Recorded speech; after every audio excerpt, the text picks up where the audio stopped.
অবশেষে স্বস্তি ফিরল কুলতলিতে। ভোররাত ৩টা বেজে ৩২ মিনিট নাগাদ বাঘ খাঁচাবন্দি হয়। সবজি ক্ষেতের মধ্যে দুটি খাঁচা পাতা হয়েছিল। টোপ হিসেবে রাখা হয়েছিল ছাগল। তাতেই খাঁচাবন্দি হয়। বাঘের স্বাস্থ্য পরীক্ষা করা হবে।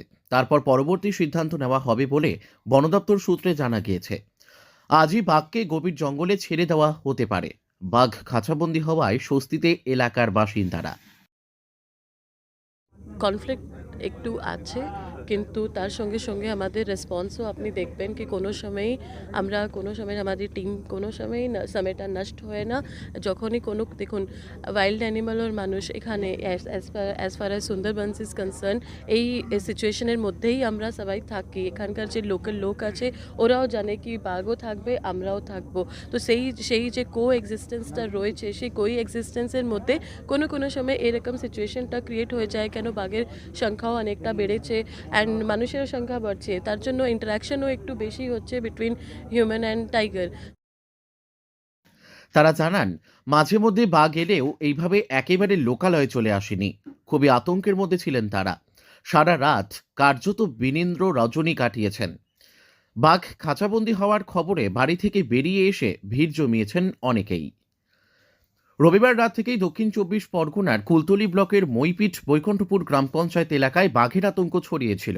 স্থানীয় বাসিন্দারা বাঘ দেখতে পান। তারা খবর দেন বন দপ্তর ও থানায়। খবর পেয়েই ঘটনাস্থলে পৌঁছায় বন দপ্তরের কর্মীরা ও কুলতলি থানার পুলিশ।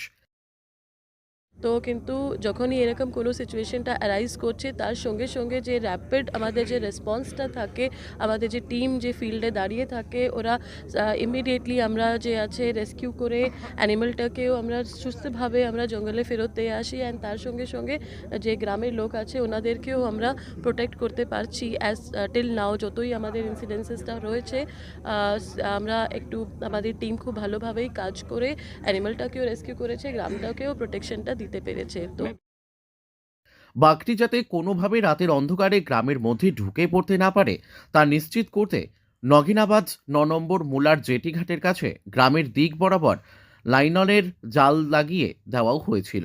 এর ফলে রাতে গ্রামে বাঘ না ঢুকলেও সকালে খবর মেলে নাইলনের জালের আশপাশেই রয়েছে বাঘ। সেই মতো বাঘকে বন্দি করার পরিকল্পনা করা হয়। স্থানীয় টাইগার টিমের সদস্যরা বাঘকে বন্দি করতে গিয়েছিলেন। স্থানীয় সূত্রে খবর, সেই সময়ই টাইগার টিমের এক সদস্য গণেশ শ্যামলের ওপর বাঘটি হামলা চালায়।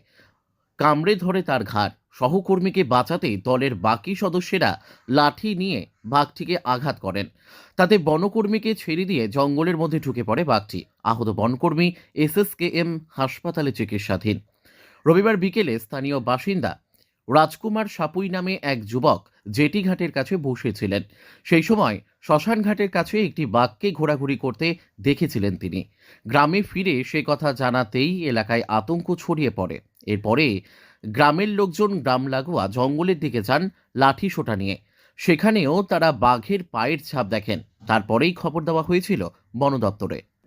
দক্ষিণ ২৪ পরগনা থেকে সুমন সাহার রিপোর্ট, লোকাল ১৮ বাংলা।